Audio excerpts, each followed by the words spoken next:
Hello, Mark. This is Tech. I'm a junior in your speaking and listening class. My student number is 11. Today I'm going to read you a speech which is given by Jiang. What I learned from 100 Days of Rejections. And also, I'm an English major. When I was 6 years old, I received my gifts. My first grade teacher had this brilliant idea. She wanted us to experience receiving gifts, but also learning the virtue of complimenting each other. So she had all of us come to the front of the classroom, and she bought all of us gifts and stacked them in the corner. And she said, "Why don't we just stand here and compliment each other? If you hear your name called, go and pick up your gift and sit down." What a wonderful idea, right? What could go wrong? Laughter. Well, there were 40 of us to start with, and every time I heard someone's name called, I would give out the heartiest cheer. And then there were 20 people left, and 10 people left, and 5 left, and 3 left, and I was one of them. And the compliment stopped. Well, at the moment, I was crying, and the teacher was freaking out. She was like, "Hey, would anyone say anything nice about these people?" Laughter. No one. Okay. Don't you go get your gift and sit down. So behave next year. Someone might say something nice about you. Laughter. Well, as I'm describing this to you, you probably know I remember this really well. Laughter. But I don't know who felt worse that day. Was it me or the teacher? She must have realized that she turned a team building event into a public roast for three 6 years olds. And without the humor, when you see people get roasted on TV, it was funny. There was nothing funny about that day. So that was one version of me, and I would die to avoid being in that situation again, to get rejected in public again. That's one version. Then, fast forward 8 years, Bill Gates came to my hometown, Beijing, China, to speak, and I saw his message. I fell in love with this guy. I thought, wow, I know what I want to do now. That night, I wrote a letter to my family telling them, by age 25, I will build the biggest company in the world, and that company will buy Microsoft. Laughter. I totally embraced this idea of conquering the world. Domination, right? And I didn't make this up. I did write that letter, and here it is. Laughter. You don't have to read this through. Laughter. This is also bad handwriting. But I did highlight some key words. You get the idea. Laughter.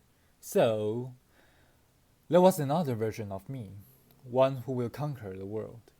Well, then 2 years later, I was presented with the opportunity to come to the United States. I jumped on it. Because that was where Bill Gates lived, right? Laughter. I thought that was the start of my entrepreneur journey. Then, fast forward another 14 years, I was 30. Nope, I didn't build that company. I didn't even start. I was actually a marketing manager for a Fortune 500 company. And I felt I was stuck. I was stagnant. Why is that? Where is that 14-year-old who wrote that letter? It's not because he didn't try. It's because every time I had a new idea, every time I wanted to try something new, even at work, I wanted to make a proposal. I wanted to speak up in front of people in a group. I felt there was this constant battle between the 14-year-old and the 6-year-old. One wanted to conquer the world, make a difference. Another was afraid of rejection. And every time, that 6-year-old won.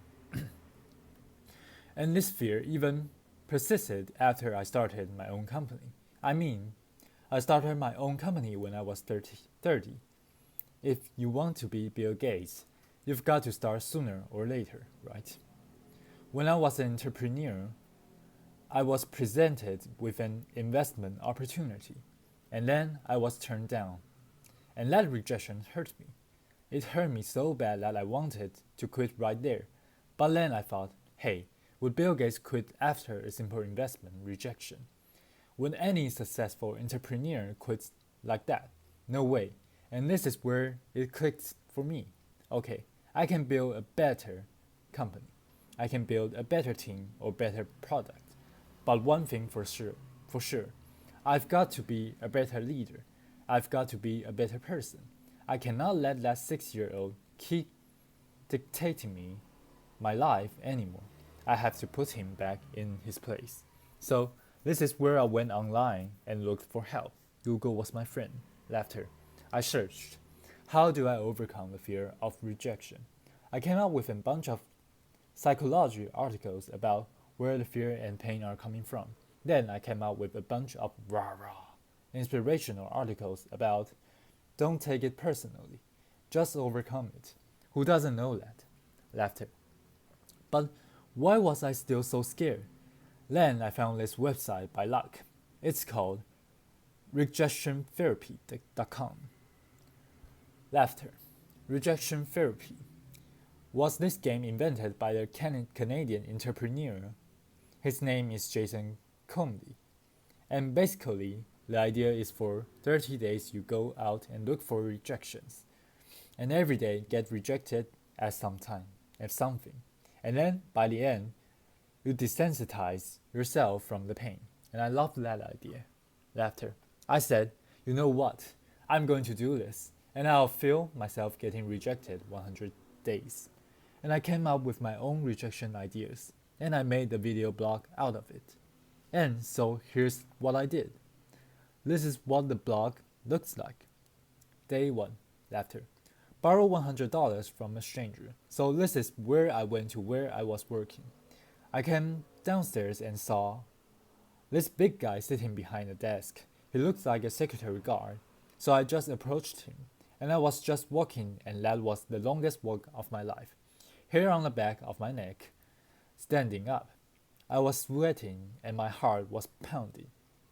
And I got there and said, hey sir, can I borrow $100 from you?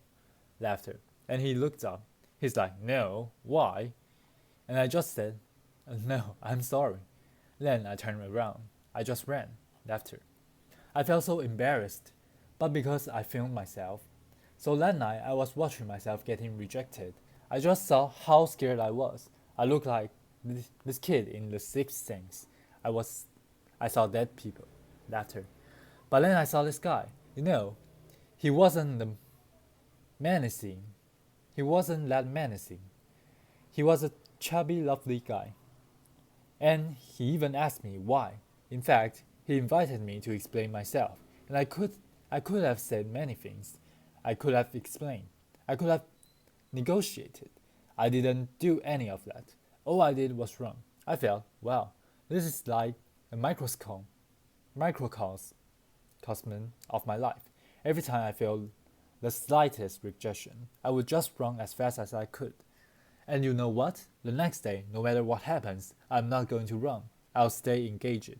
Day 2. Request a burger refill. Laughter. It's when I went to a burger joint. I finished lunch, and I went to the cashier and said, hi, can I get the burger refill? Laughter. He was all confused. Like, what's a burger refill? Laughter. I said, well, it's just like a drink refill, but with a burger. And he said, sorry, we don't do burger refill, man. Laughter. So this is where rejections happen, and I could have run. But I stayed. I said, well, I love your burgers. I love your joint. And if you guys do a burger refill, I would love you guys more. Laughter. And he said, well, okay. I'll tell my manager about it. And maybe we'll do it. But sorry, we can't do this today. Then I left. And by the way, I don't think they've ever done burger refill. Laughter. I think they're still there. But the life and death feeling I was feeling the first time was no longer there. Just because I stayed engaged. Because I didn't run, I said, wow, great. I'm already learning things, great. And then, day 3, getting Olympic dog nuts. This is where my life was turned upside down. I went to Krispy Kreme. It's a dog nut shop in mainly the southeastern part of the United States. I'm sure they have some here too. And I went in, I said, can you make me donuts that look like Olympic symbols?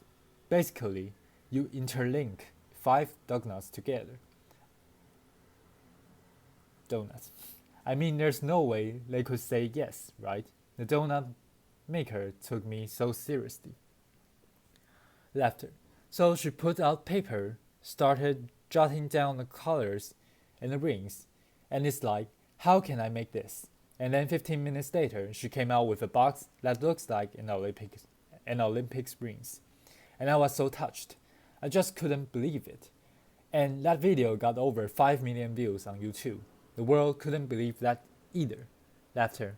You know, because of that I was in a newspaper, in talk show, in everything, and I became famous.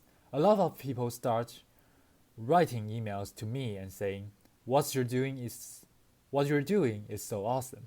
But you know, fame and notoriety did not do anything to me. What I really wanted to do was learn and to change myself. So I turned the rest of my 100 days of rejection into this playground, into this research project. I wanted to see what I could learn. And then I learned a lot of things. I discovered so many secrets. For example, I found if I just don't run, if I got rejected, I could actually turn a no into a yes. And the magic word is why. So one day I went to a stranger's house. I had this flower in my hand, knocked on the door and said, hey, can I plant this flower in your backyard? Laughter. And he said, no. But before he could leave, I said, hey, can I know why? And he said, well, I have this dog that would dig up anything I put in the backyard. I don't want to waste your flower. If you want to do this, go across the street and talk to Connie. She loves flowers. So that's what I did.